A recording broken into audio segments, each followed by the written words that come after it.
ইউসুফ নবী মিশরের অর্থমন্ত্রী ছিলেন, কোরআনে নাই?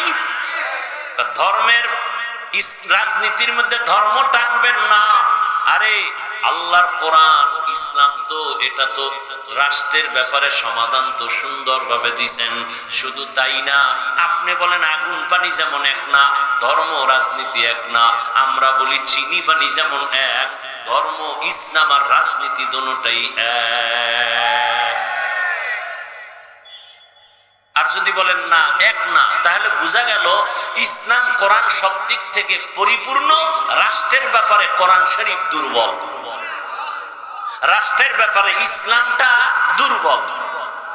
এখানে অনেক শিক্ষিত মানুষ, কোনো ঝগড়া নাই, আমি কোনো রাজনীতির দল করি না, রাজনীতির নেতাও না, কিচ্ছু না, আমি নিরপেক্ষতার সাথে আল্লাহর কোরআন দিয়ে কথা বলতেছি, ইসলামের মানদণ্ডে কথা বলতেছি।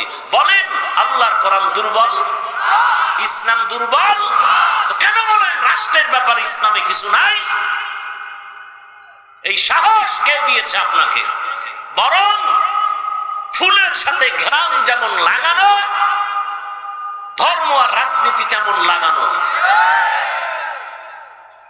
ফুলের থেকে ঘেরান সরে গেলে, আলাদা হলে ওই ফুলের যেমন কোনো মূল্য নাই, রাষ্ট্রের সাথে আল্লাহর কোরআন রাসূলের আদর্শ না থাকলে ওই রাষ্ট্রনীতি রাজনীতির কোনো মূল্য নাই। আল্লাহ হেদায়েত দান করুন। এ কথা আমার আব্বার বলা, সহজ কথা, আপনারা আয়াতটা মনে রাখতে পারবেন না, সহজ বলছি। সুলাইমান নবী রাষ্ট্র চালাইছেন, আমরা কি জিব্রাইল কইছি? আমগো কই পেয়েছি? বলেন না কেন? দেন আমাকে কোরআন দেন, আমি আরবি ব্যাখ্যা করি, সূরা নমল সুলাইমান বিলকিসের ঘটনা বলি, আর দেখে যান রাজনীতি কি জিনিস, আল্লাহ কি বুঝাইছেন সেখানে। ইউসুফ নবীর ঘটনা শুনাই, শুনতে থাকেন, এক মাস আমাকে সময় দেন, আমি শুধু আপনারা বাংলাটা ধরেন কোরআন, আর আমি আরবিটা শুনাই। ইউসুফ নবী কিভাবে চালাইছেন, এটা কোরআন, এটা আমার আব্বার কথা না। রসুল কিভাবে চালাইলেন? নমরুদ দুনিয়া চালাইছে, আগুন জ্বলছে দুনিয়া, সুলাইমান আসছেন, শান্তি আর শান্তি। ভাই একটা কথা মনে রাখেন, শেষ দিকে আসছি তো, একটা কথা বলে শেষ করতেছি, কঠিন ভাবে খেয়াল রাখবেন কথাটা। এখানে বহু আল্লাহর বান্দা আমরা আছি যারা ঠিক মতো নামাজ পড়ি, বলেন না কেন? কিন্তু নামাজ পড়ার আগ্রহ আছে। এখানে দুইটা পাঠ হয়ে গেছে, খেয়াল করবেন। যারা নামাজ পড়ি না এদেরকে গালি দেওয়া যাবে না, কিন্তু যে নামাজ পছন্দ করি না তাকে ছাড় দেওয়া যাবে না। দেখছেন নি কেমন ব্যবধান? যে নামাজ পড়ে না সে মুমিন, যে নামাজ পছন্দ করে না সে বেঈমান। যে ব্যক্তি দাড়ি রাখে না তাকে গালি দেওয়া যাবে না, কেন? তার অন্তরে আগ্রহ আছে, সে মুমিন। যে দাড়ি পছন্দ করে না সে বেঈমান। যে আল্লাহর পর্দার বিধান মতো পর্দা করে না তাকে গালি দেওয়া যাবে না, সে মুমিন। আগ্রহ আছে করবে, কিন্তু আল্লাহর বিধান পর্দার বিরুদ্ধে করলে তার ঈমান নাই। তাহলে যে পর্দা করে না তাকে গালি দেওয়া যাবে, যে পর্দা পছন্দ করে না তাকে ছাড় দেওয়া, যে ইসলামী রাজনীতি করে না তাকে গালি দেওয়া যাবে না, কিন্তু যে ইসলামী রাজনীতি পছন্দ করে না তাকে ছাড় দেওয়া যাবে না। ব্যবধানটা বুঝাইতে পারছি? ব্যবধান বুঝাইতে পারছি? এটা আমার কোনো বাবার কথা বলছি, কোন নেতার কথা বলছি? ইসলাম কি বলে এই বিষয়? আচ্ছা, কোন বিধর্মী আপনাকে জিজ্ঞাসা করলো, ও মুসলমান ভাই, আপনাদের ইসলামটা কেমন, পরিপূর্ণ নাকি আংশিক সমাধানমূলক একটা ধর্ম? আপনি কি বলবেন? এখন আপনাকে যদি বলে সংসার চালাইতে পারিবারিক কি সমাধান আছে, যেমন সেদিন এক বক্তা, মনে হয় আমি এত বলতে চাই না, হঠাৎ এসে গেল, একজন হুজুরকে কোন এক সাংবাদিক জিজ্ঞাসা করছে, শুনছি আমি, এখনো ভিডিও দেখি নাই, আমাকে একজনে বলছে যে ইসলামে অর্থনীতি আছে। একজন সাংবাদিক জিজ্ঞাসা করছে, কয় এটা আমার দেখতে হবে, এটা আমার দেখতে হবে। ভালো করে মনে রাখবেন, পৃথিবীতে শ্রেষ্ঠ অর্থনীতি ইসলামের অর্থনীতি। আল্লাহ জাতের কসম করে বলছি, যতদিন পর্যন্ত ইসলামের অর্থনীতি জমিনে বাস্তবায়ন হবে না, ততদিন পর্যন্ত আল্লাহর কসম দারিদ্র বিমোচন হবে না, হবে না, হবে না। ইসলামী অর্থনীতি মানুষের চূড়ান্ত কল্যাণের অর্থনীতি।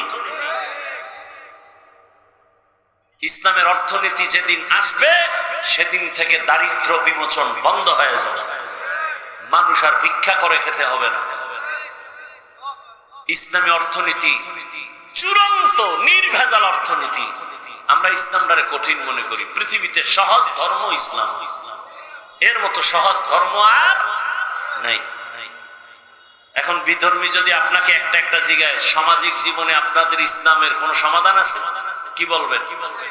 আছে? অর্থনীতির জীবন ইসলামের কোন সমাধান আছে? আপনি কি বলবেন? আছে? কথা বলেন না কেন? রাষ্ট্রনীতির ব্যাপারে ইসলামে কোন সমাধান আছে? আপনারা যারা শিক্ষিত মানুষ সবাই বলেন আছে।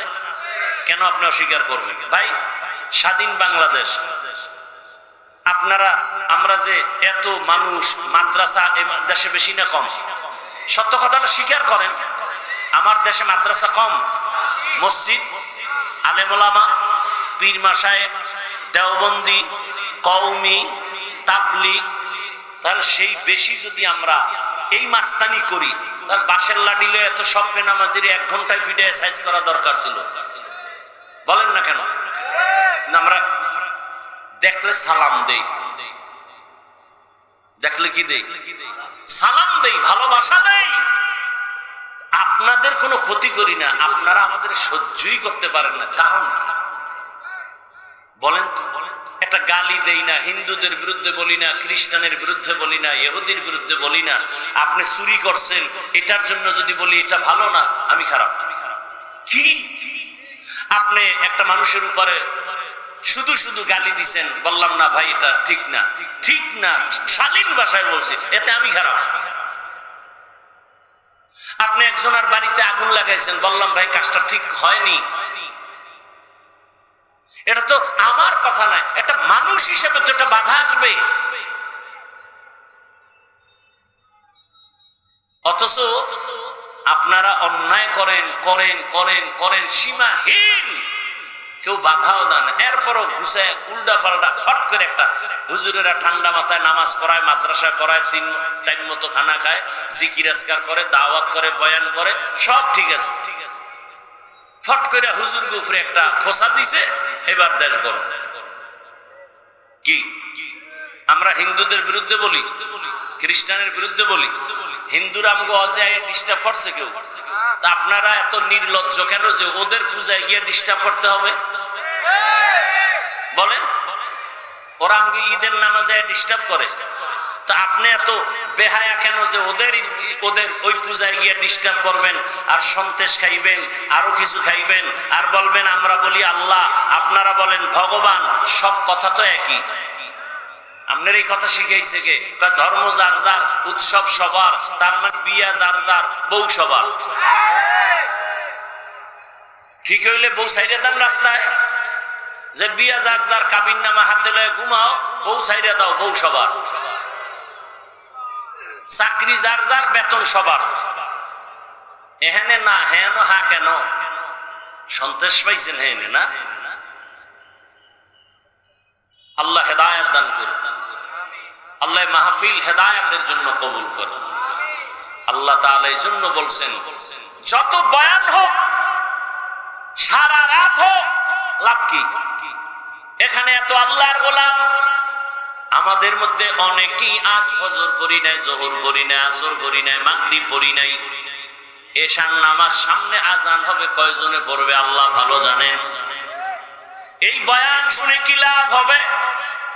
এত বয়ান, দাওয়াত তাবলীগের বয়ান, পীরের বয়ান, আলেমের বয়ান, জুমার খতিবের বয়ান, আমাকে বক্তাদের বয়ান, এরপরেও কেন আমলের কথা শূন্য?